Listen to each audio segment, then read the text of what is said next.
لفظ عرب کے لغوی معنی ہیں صحرا اور بے آب و گیاہ زمین۔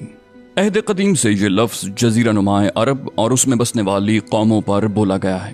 عرب کے مغرب میں بحر احمر اور جزیرہ نما سینا ہے۔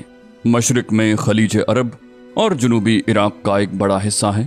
جنوب میں بحر عرب ہے جو در حقیقت بحر ہند کا پھیلاؤ ہے۔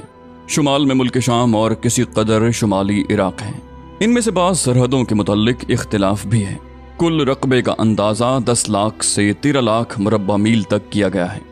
جزیرہ نما عرب طبعی اور جغرافیائی حیثیت سے بڑی اہمیت رکھتا ہے۔ اندرونی طور پر یہ ہر 4 جانب سے صحرا اور ریگستان سے گھرا ہوا ہے، جس کی بدولت یہ ایسا محفوظ قلعہ بن گیا ہے کہ بیرونی قوموں کے لیے اس پر قبضہ کرنا اور اپنا اثر و نفوذ پھیلانا سخت مشکل ہے۔ یہی وجہ ہے کہ قلب جزیرۃ العرب کے باشندے عہد قدیم سے اپنے جملہ معاملات میں مکمل طور پر آزاد اور خود مختار نظر آتے ہیں۔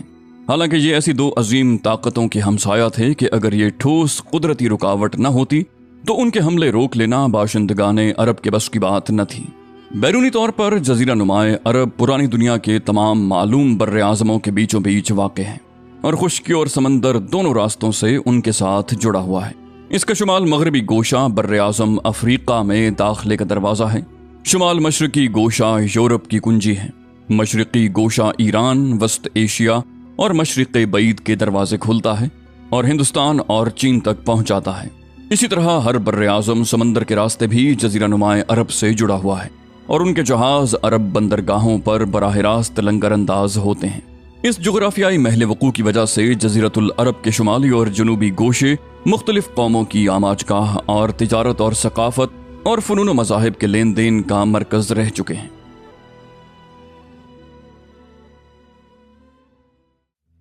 عرب قومیں۔ مورخین نے نسلی اعتبار سے عرب اقوام کی 3 قسمیں قرار دی ہیں۔ نمبر 1، عرب بائدہ، یعنی وہ قدیم عرب قبائل اور قومیں جو بالکل ناپید ہو گئیں اور ان کے متعلق ضروری تفصیلات بھی دستیاب نہیں، مثلا عاد، سمود، تسم، جدیس، عمالقہ وغیرہ۔ دوسری قسم ہے عرب عاربہ، یعنی وہ عرب قبائل جو یعرب بن یشب بن قحطان کی نسل سے ہیں، انہیں قحطانی عرب کہا جاتا ہے۔ تیسری قسم ہے عرب مستعربہ، یعنی وہ عرب قبائل جو حضرت اسماعیل علیہ السلام کی نسل سے ہیں، انہیں عدنانی عرب کہا جاتا ہے۔ عرب عاربہ، عرب عاربہ یعنی قحطانی عرب کا اصل گہوارہ ملک یمن تھا۔ یہیں ان کے خاندان اور قبیلے مختلف شاخوں میں پھوٹے، پھیلے اور بڑھے۔ ان میں سے 2 قبیلوں نے بڑی شہرت حاصل کی، جن میں سے ایک حمیر، جس کی مشہور شاخیں زید المجہور، قزا اور سکاسک ہیں۔ دوسری کہلان، جس کی مشہور شاخیں ہمدان، انمار، طی، مزہج، کندہ، لخم، جزام، ازد، اوس، خزرج اور اولاد جفنا ہیں، جنہوں نے آگے چل کر ملک شام کے اطراف میں بادشاہت قائم کی اور آل غسان کے نام سے مشہور ہوئے۔ عام کہلانی قبائل نے بعد میں یمن چھوڑ دیا اور جزیرۃ العرب کے مختلف اطراف میں پھیل گئے۔ ان کے عمومی ترک وطن کا واقعہ سیل ارم سے کسی قدر پہلے اس وقت پیش آیا جب رومیوں نے مصر و شام پر قبضہ کر کے اہل یمن کی تجارت کے بحری راستے پر اپنا تسلط جما لیا اور بری شاہراہ کی سہولیات غارت کر کے اپنا دباؤ اس قدر بڑھا دیا کہ کہلانیوں کی تجارت تباہ ہو کر رہ گئی۔ کچھ عجب نہیں کہ کہلانی اور ہمیری خاندانوں میں چشمک بھی رہی ہو اور یہ بھی کہلانیوں کے ترک وطن کا ایک مؤثر سبب بنی ہو۔ اس کا اشارہ اس سے بھی ملتا ہے کہ کہلانی قبائل نے تو ترک وطن کیا، لیکن ہمیری قبائل اپنی جگہ برقرار رہے۔ جن کہلانی قبائل نے ترک وطن کیا ان کی 4 قسمیں کی جا سکتی ہیں۔ نمبر 1، ازد، انہوں نے اپنے سردار عمران بن عمر کے مشورے پر ترک وطن کیا۔ پہلے تو یہ یمن ہی میں ایک جگہ سے دوسری جگہ منتقل ہوتے رہے اور حالات کا پتہ لگانے کے لیے آگے آگے ہراول دستوں کو بھیجتے رہے، لیکن آخرکار شمال کا رخ کیا اور پھر مختلف شاخیں گھومتے گھماتے مختلف جگہ دائمی طور پر سکونت پذیر ہو گئے۔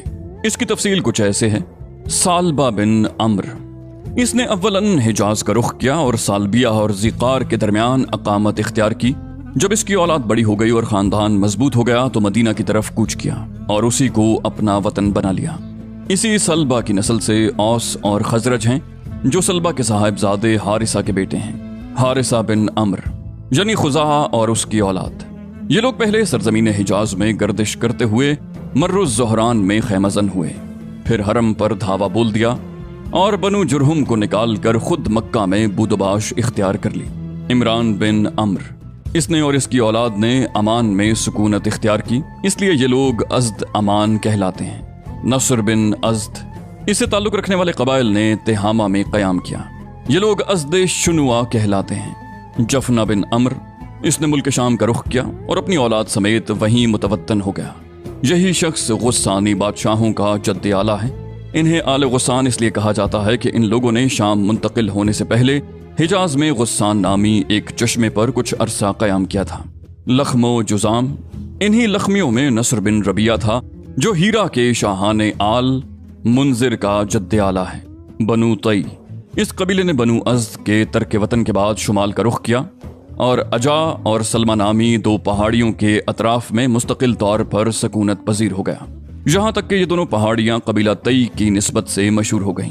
کندہ، یہ لوگ پہلے بحرین موجودہ الاحساء میں خیمہ زن ہوئے، لیکن مجبوراً وہاں سے دستکش ہو کر خطر موت گئے، مگر وہاں بھی امان نہ ملی اور آخر کار نجد میں ڈیرے ڈالنے پڑے۔ یہاں ان لوگوں نے ایک عظیم الشان حکومت کی داغ بیل ڈالی، مگر یہ حکومت پائیدار ثابت نہ ہوئی اور اس کے آثار جلد ہی ناپید ہو گئے۔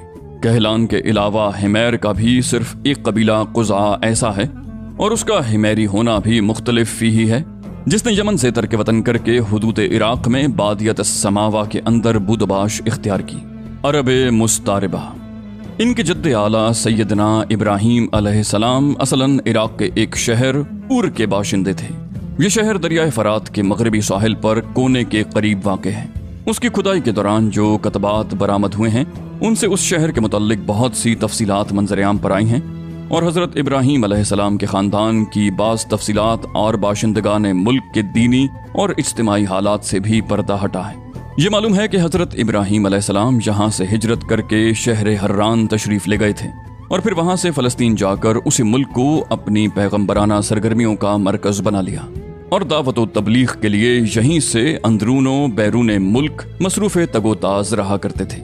ایک بار آپ مصر تشریف لے گئے، فرعون نے آپ کی بیوی حضرت سارہ علیہ السلام کی کیفیت سنی تو ان کے بارے میں بدنیت ہو گیا اور اپنے دربار میں برے ارادے سے بلایا، لیکن اللہ نے حضرت سارہ علیہ السلام کی دعا کے نتیجے میں غیبی طور پر فرعون کی ایسی گرفت کی کہ وہ ہاتھ پاؤں مارنے اور پھینکنے لگا۔ اس کی نیت بد اس کے منہ پر مار دی گئی اور وہ حادثے کی نوعیت سے سمجھ گیا کہ حضرت سارہ علیہ السلام اللہ تعالیٰ کی نہایت خاص اور مقرب بندی ہیں، اور وہ حضرت سارہ علیہ السلام کی اس خصوصیت سے اس قدر متاثر ہوا کہ اپنی بیٹی ہاجر علیہ السلام کو ان کی خدمت میں دے دیا۔ پھر حضرت سارہ علیہ السلام نے حضرت ہاجرہ علیہ السلام کو حضرت ابراہیم علیہ السلام کی زوجیت میں دے دیا۔ حضرت ابراہیم علیہ السلام حضرت سارہ اور حضرت ہاجرہ کو ہمراہ لے کر فلسطین واپس تشریف لائے۔ پھر اللہ تعالیٰ نے حضرت ابراہیم علیہ السلام کو ہاجرہ علیہ السلام کے بطن سے ایک فرزند ارجمند اسماعیل علیہ السلام عطا فرمایا، لیکن اس پر حضرت سارہ علیہ السلام کو جو بے اولاد تھیں بڑی غیرت آئی اور انہوں نے حضرت ابراہیم علیہ السلام کو مجبور کیا کہ حضرت ہاجرہ علیہ السلام کو ان کے نوزائیدہ بچے سمیت جلا وطن کر دیں۔ حالات نے ایسا رخ اختیار کیا کہ انہیں حضرت سارہ علیہ السلام کی بات ماننی پڑی اور وہ حضرت ہاجرہ اور حضرت اسماعیل علیہ السلام کو ہمراہ لے کر حجاز تشریف لے گئے اور وہاں ایک بے آب و گیاہ وادی میں بیت اللہ شریف کے قریب ٹھہرا دیا۔ اس وقت بیت اللہ شریف نہ تھا، صرف ٹیلے کی طرح ابھری ہوئی زمین تھی۔ سیلاب آتا تھا تو دائیں بائیں سے کترا کر نکل جاتا تھا۔ وہیں مسجد حرام کے بالائی حصے میں زمزم کے پاس ایک بہت بڑا درخت تھا۔ آپ نے اسی درخت کے پاس حضرت ہاجرہ اور حضرت اسماعیل علیہ السلام کو چھوڑا تھا۔ اس وقت مکہ میں نہ پانی تھا نہ آدم اور آدمزاد، اس لیے حضرت ابراہیم علیہ السلام نے ایک توشہ دان میں کھجور اور ایک مشکیزے میں پانی رکھ دیا۔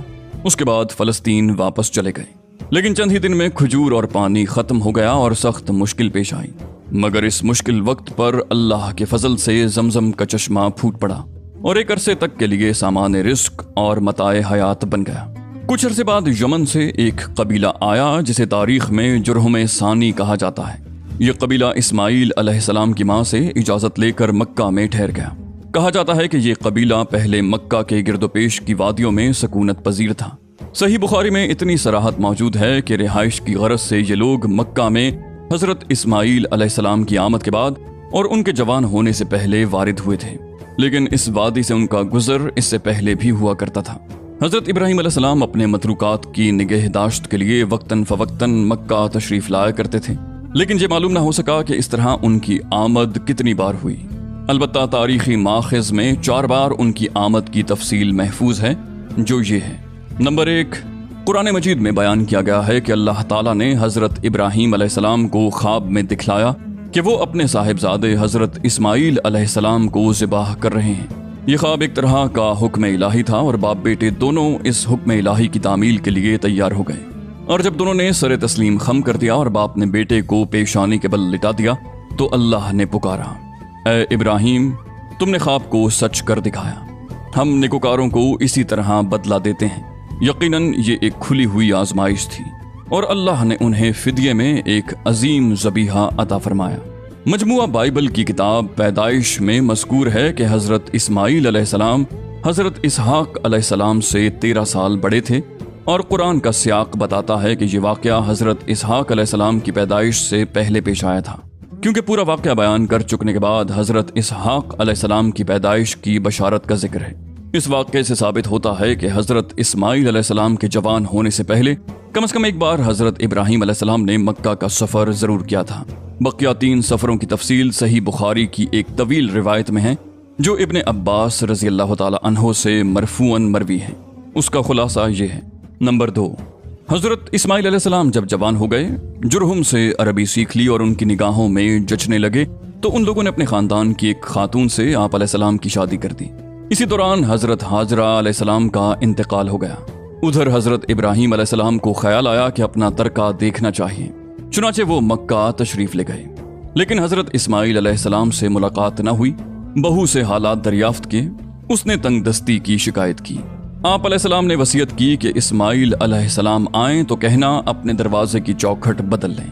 اس وصیت کا مطلب حضرت اسماعیل علیہ السلام سمجھ گئے، بیوی کو طلاق دے دی اور ایک دوسری عورت سے شادی کر لی جو جرہم کے سردار مزاز بن عمر کی صاحبزادی تھی۔